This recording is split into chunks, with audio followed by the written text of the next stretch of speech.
حضرات حضرات خبردار ہوشیار، مقول اچھن بھائی کے مولویوں کے دو لشکر آمنے سامنے آنے لگے ہیں اور آ کر ایک دوسرے سے ٹکرانے کا ڈھونگ رچانے لگے ہیں۔ پہلے مولویوں کا ایک لشکر میدان میں آتا ہے اور قوم کو بشارت سناتا ہے، کیا قسمت کی دھنی قوم، بالآخر تمہارا نصیب کھل گیا ہے، مبارک ہو تمہیں اصلی رہنما مل گیا ہے، 70 سال بعد قوم کی خواہش پوری ہو گئی ہے، لہذا استثنا تو چھوٹی چیز ہے، چھڑی والے ہاتھ کی بیعت ضروری ہو گئی ہے۔ جس کے بعد مولویوں کا دوسرا لشکر میدان میں آتا ہے اور قوم کو بتاتا ہے کہ نہیں نہیں نہیں، سرکاری مولویوں کی باتوں میں آ کر بھٹک نہ جانا کہیں، یہ جو استثنا ہے غیر شرعی ہے، غیر اسلامی ہے، اور یہ جو مولویوں کا جتھا ہے کرپٹ نظام کا حامی ہے۔ بقول اچھن بھائی کے خبردار، اگر ان مولویوں کی انقلابی باتیں سن کر کسی کی امیدیں جاگ پڑی ہیں تو آپ کو بتا دیں یہ خود بھی چھڑی والے ہاتھ کی گھڑی ہیں۔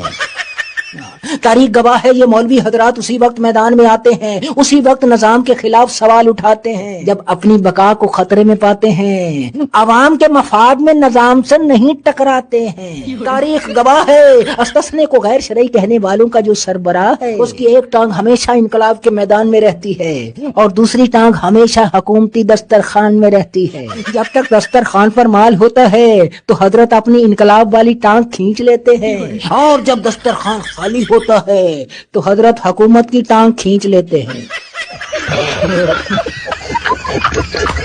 اس کے بعد اچھن بھائی نے حاتم طائی کی قبر پر لات ٹکائی اور ٹکا کر کروڑوں کی بات بتائی کہ جن ملکوں میں جمہوریت ہوتی ہے، شعور ہوتا ہے، وہاں کا نظام اپنے ساتھ عوام کو کھڑا کرتا ہے، اور جہاں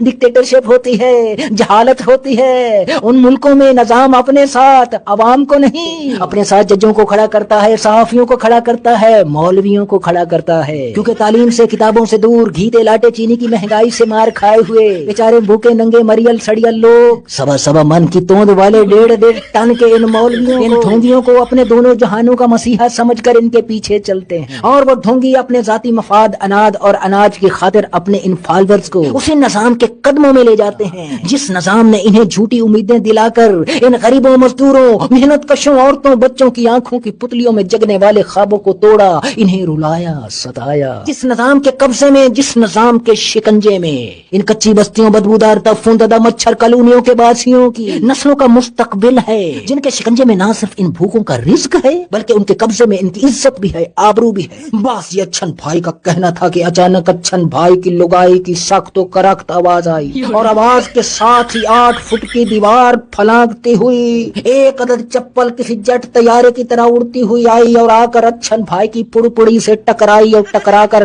نامعلوم مقام کی طرف نکل لی۔ بس پھر اچھن بھائی نے ایک دم دوڑ لگائی اور لگا کر میڈیم سائز کے 3 عدد پیمپر، 1 پاؤ لال پیلی دال اور 1 عدد گائے مار کا صابن کی بڑی ٹکی لینے نکل لیے۔